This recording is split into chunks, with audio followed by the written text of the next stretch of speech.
మీనా చూసారా? చూసానే, ఊరి బయట తోటలో ఉంటుంది, ఆవిడ తీసుకెళ్ళింది. ఏనుగమ్మా ఏనుగు, మా ఊరొచ్చింది ఏనుగు. ఏనుగు తొందరగా పో. అయ్యయ్యో, ఏనుగు మెల్లగానే పోతుందమ్మా.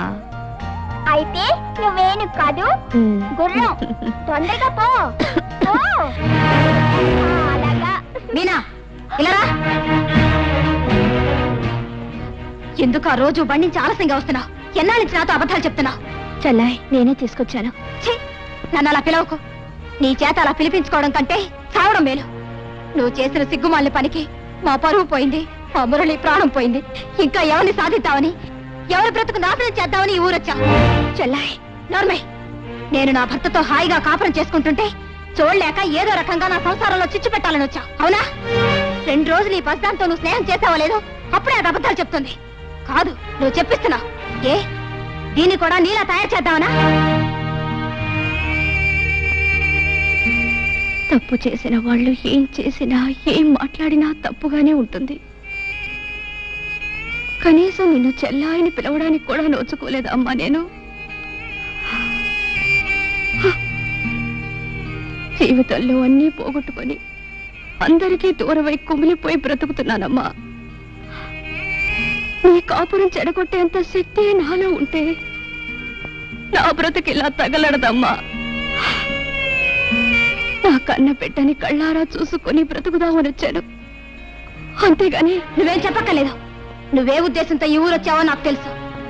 ఎలాగైనా బావను కలుసుకొని బుట్టలో వేసుకుందావు, అంతేగా?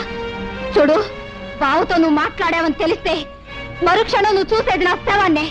మీరా, పుస్తకాలు తీసుకురా.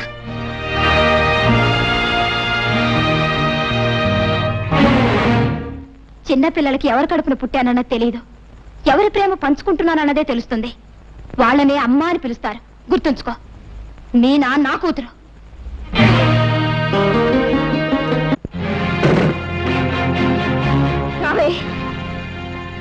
ఏమే, నిజం చెప్పు, ఎన్నిసార్లు వెళ్ళావు అక్కడికి? చాలా సార్లు వెళ్ళాను. ఎందుకెళ్ళావు? ఎందుకెళ్ళావే? కొడతావేంటి? పెద్దమ్మ పిలిస్తే వెళ్ళాను. ఏ తప్ప? పెద్దమ్మ ఎవతే నీకు పెద్దమ్మ? మళ్ళీ ఎప్పుడైనా దాని అలా పిలిచావంటే చంపుతాను. అసలు ఎందుకు వెళ్ళావు దాని ఇంటికి? పెద్దమ్మ పిలిస్తే వెళ్ళాను. మళ్ళీ పెద్దమ్మ, ఒళ్ళు చీరేస్తాను. ఎందుకు వెళ్ళకూడదు? ఎంతో బిస్కెట్ కొనబడుతుంది, నేను వెళ్తాను. వెళ్తావా? వెళ్తావా? వెళ్తాను. వెళ్తాను. నిన్ను ఉండు, నీ పని చెప్తాను. ఇలా బుద్ధిరాదే.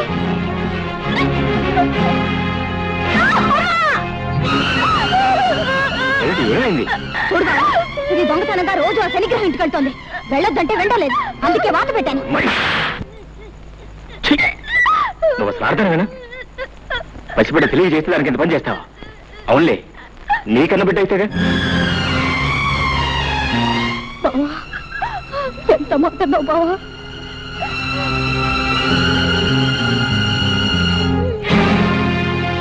జ్యోతి, జ్యోతి, ఏమిటి ఏమిటి పని? ఇది నాకు బాధగా లేదు బావా, కానీ నువ్వు ఇప్పుడు అన్నావే అది నా బిడ్డ కాదని. ఆ మాటే నాకు బాధగా ఉంది. ఇది నా కూతురు కాదా బావా? నువ్వు ఆ మాట అనే వరకు అసలు నాకు ఆ విషయమే తెలియలేదు. ఇన్ని రోజులు ఇది నా కన్న బిడ్డ అనుకుంటున్నాను.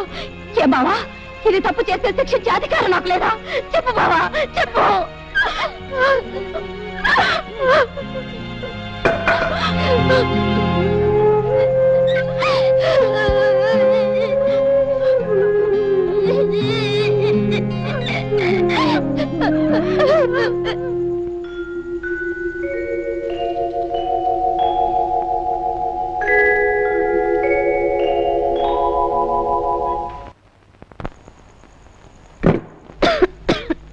నీ మొండితనం మూర్ఖత్వం ఏమిటో నాకు అర్థం కావట్లేదమ్మా. రాసిచ్చిన మందులు వాడకపోతే ఏ డాక్టర్ అయినా ఏం చేయగలరు చెప్పండి? ఏ మందులు వాడే ఉద్దేశం లేనప్పుడు ఇలా 10 రోజులకు ఒకసారి నేను రావటం దేనికి? పరీక్ష చేయటం దేనికి? ఎందుకో చెప్పనా డాక్టర్, చావుకి ఎంత దగ్గర పడుతున్నానో తెలుసుకోవడానికి. ఇలా అయితే చావు ఇంకెంతో దూరంలో ఉండదమ్మా. అయినా మీకు ఇదేం కోరిక? చావాలని కోరుకోవడం కూడా ఓ రకం రోగమే. ఆఖరిసారిగా చెబుతున్నాను, మీరు మందులు వాడకపోతే చాలా ప్రమాదం.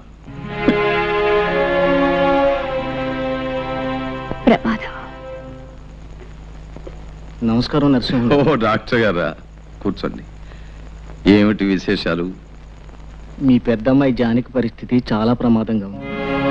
ఇచ్చిన మందులు ఏవీ వేసుకోకుండా మంకుపట్టు పట్టు కూర్చుంది. ఈ పరిస్థితి ఇలాగే కొనసాగితే ఆవిడ అట్టే రోజులు బ్రతకదు. కాస్త మీరైనా. డాక్టర్ గారు, మీకు తెలియదా నా పెద్ద కూతురు జానకి చచ్చిపోయి ఇప్పటికీ 5 సంవత్సరాలు అవుతుంది. మళ్ళీ దానికి జబ్బు చేయడం ఏమిటి, చచ్చిపోవడం ఏమిటి? మీరొచ్చింది ఇందుకే అయితే మీరిక వెళ్ళొచ్చు.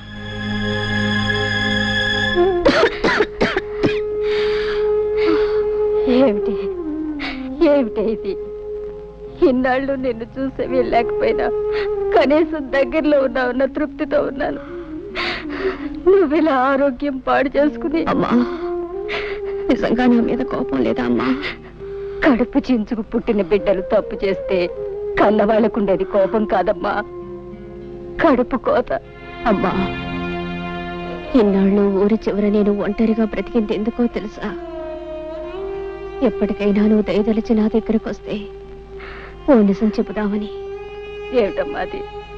అమ్మా, నేను కడుపు దాటి వెళ్ళడం మాత్రమే మీకు తెలుసు, కానీ ఆ తర్వాత ఏం జరిగిందో మీకెవ్వరికీ తెలియదు. నేను వెళ్ళిన మరుక్షణమే చేసిన పొరపాటు ఏమిటో తెలుసుకున్నాను. అమ్మా, నేను ఏ తప్పు చేయలేదమ్మా, ఏ తప్పు చేయలేదు. నేను చెడిపోలేదన్న ఈ నిజం చెప్పడానికి ఇన్నాళ్ళు బ్రతికున్నాను. నేను క్షమించమని అడగటం లేదు, దయచేసి ఒక్క నిజం నమ్మండమ్మా, నేను ప్రశాంతంగా చచ్చిపోతాను. అలానికే అమ్మా, నాకు తెలిసి నువ్వే తప్పు చేయలేదు. నా కడుపును పుట్టిన బిడ్డలు ఏ తప్పు చేయరని నాకు తెలుసమ్మా, నాకు తెలుసు. చాలమ్మా, ఆ ఒక్క మాట నాకు చాలు. అమ్మా, నాకు సహాయం చేసి పెడతావా? కన్న కూతురుగా కాదు, జీవితంలో అన్ని పోగొట్టుకుని చావడానికి సిద్ధంగా ఉన్న ఒక మనిషి ఆఖరి కోరికగా అడుగుతున్నాను. బావని ఒక్కసారి నాకు చూడాలని ఉందమ్మా. నాకు తెలుసు, పరువు ప్రతిష్టల్ని మంట కలిపి లేచిపోయిన ఆడదాన్ని ఏ మగాడు జన్మ జన్మలకి క్షమించడు. కానీ బావ దేవుడు లాంటి వాడు. ఆ దేవాలయం దాటి వస్తే గాని ఆ దేవుడి విలువ తెలియలేదమ్మా. ఏ కన్నీళ్లతో అతన్ని కరిగిస్తావు, ఎలా ఒప్పిస్తావు? ఈ ఒక్క సహాయం నాకు చేసి పెట్టమ్మా. అలాగేనమ్మా. అమ్మా, ఈ విషయం ఎవరికి చెప్పొద్దు, నాన్నకి చెల్లాయి కూడా చెప్పొద్దు. చెప్పనని ఒట్టేయమ్మా. అలాగేనమ్మా, ఎవరికి చెప్పను.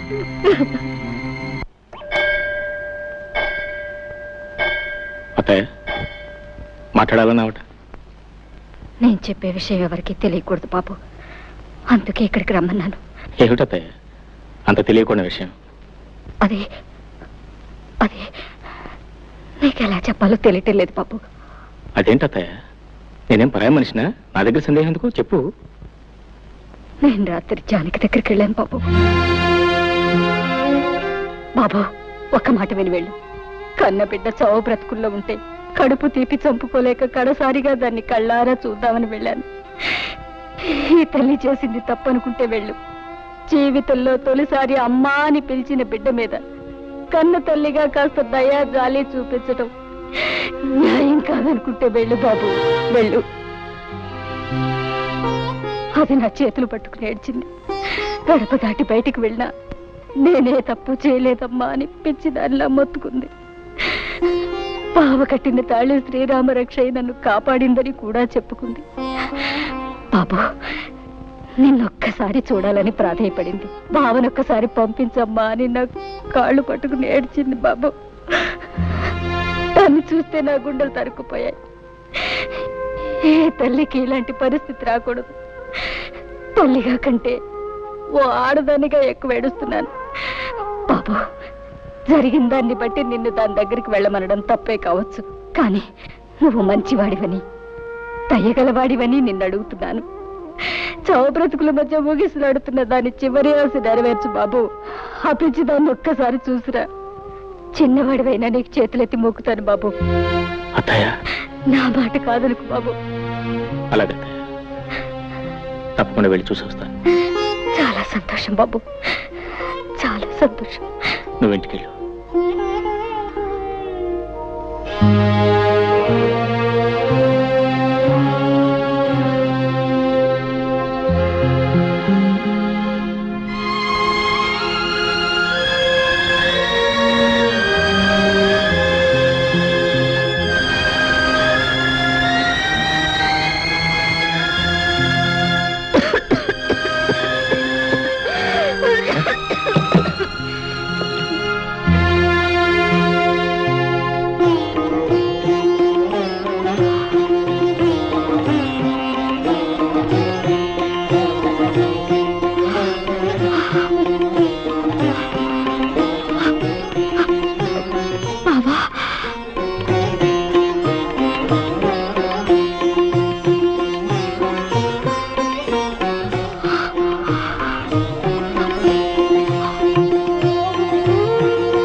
వచ్చావా?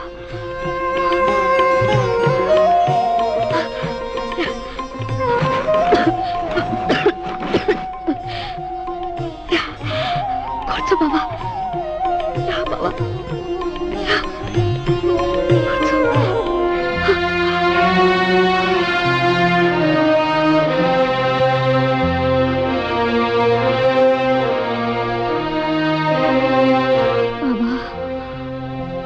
జీవితాంతం నీకు తోడుగా ఉంటానని అగ్ని ముందు ప్రమాణం చేశాను. మాట తప్పి వెళ్ళిపోయాను. నీకు తీరని ద్రోహం చేశాను బావా. నీ కాళ్ళు పట్టుకోవడానికి కూడా నాకు అర్హత లేదు. కనీసం నీ నీడనైనా తాకని బావా. నన్ను క్షమించు బావా, క్షమించు. జానకి,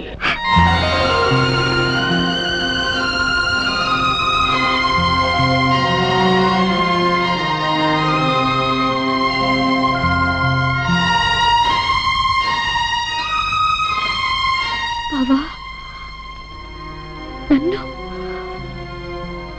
నన్ను పేరు పెట్టి పిలిచావా?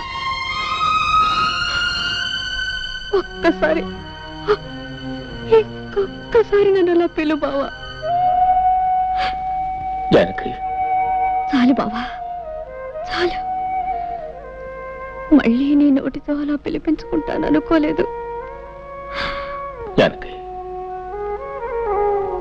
బావా, మనస్ఫూర్తిగా నన్ను క్షమిస్తున్నావా? జానకి, చేసిన తప్పు తెలుసుకుని పశ్చాత్తాపడేవాళ్ళని ఆ భగవంతుడు కూడా క్షమిస్తాడు. అత్త ఎంత చెప్పింది. అయితే నువ్వు నన్ను నమ్ముతున్నావా బావా? నిజంగా నేను చెడిపోలేదు బావా. నాకు తెలుసు జానకి, జానకి పవిత్రమైందని నాకు తెలుసు. బంగారు లేడిని కోరుకుని బ్రతుకంతా కష్టాలు పాలు చేసుకుంది ఆ జానకి. అందరి వాటి కోసం ఆశపడి బంగారం లాంటి బ్రతుకుని నాశనం చేసుకుంది ఈ జానకి. నాకే శిక్ష చాలదు బావా. దేవుడి లాంటి నీకు చేసిన ద్రోహానికి నాకే శిక్ష చాలదు. ఇంకా అనుభవించాలి. 7 జన్మలకి అనుభవించాలి బావా. జానకి, ఆడది చిన్న తప్పు చేసిన జీవితం నాశనం అయిపోతుందని చెప్పడానికి నీ బ్రతికే ఒక ఉదాహరణ. ఈ నెమ్మది, ఈ ఆలోచన నీకు అప్పుడే ఉంటే నీ జీవితం ఇలా ఉండేది కాదు. ఇలా ఒంటరిగా దిక్కులేని దానిలో పడి నిన్ను చూస్తూ ఉంటే. పోన్లే బావా, నాకిలా జరగవలసిందే. చేసుకున్న వాళ్ళకి చేసుకున్నంత అని నాకే శాస్తి జరగవలసిందే. నాకు దొరికిన సౌభాగ్యాన్ని, సంతోషాన్ని నేనే దూరంగా విసిరేసుకున్నాను. నా కాపురాన్ని నా చేతులతో నేనే నాశనం చేసుకున్నాను. కళ్ళు మూసుకుపోయి కట్టుకున్న నిన్ను కన్ను పెట్టని కాదని వెళ్ళిపోయాను. ఇదంతా నా కర్మ బావా, ఇదంతా నా కర్మ. బావా, నేను నిన్ను మాట అడుగుతాను, కాదనవు కదా? ఏమిటో జానకి? బావా, నేనింక ఎక్కువ కాలం బ్రతకను. నీ రాక కోసం, నీ కడసారి చూపు కోసమే పోయే ప్రాణం బిగబెట్టుకొని ఇంతకాలం బ్రతికాను. బావా, నేను నీ భార్యగా కాపురం చేసి ఉంటే నేను చనిపోయిన తర్వాత నువ్వు ధర్మంగా చేయవలసిన పని ఇప్పుడు నేను భిక్షగా కోరుకుంటున్నాను. నేను పోయిన తర్వాత నా శవాన్ని అనాథ ప్రేతంగా వదిలేయకుండా నువ్వే తలకొరివి పెడతావు కదా? జానకి, అలా మాట్లాడుకో, నీకేం జరగదు. చెప్పు బావా, ఇది నా ఆఖరి కోరిక.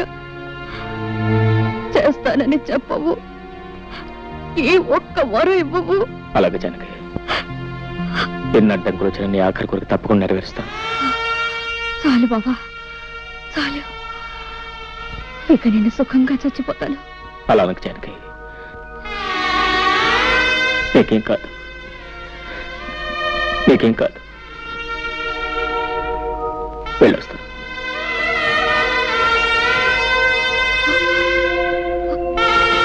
బావా, ఏం లేదు.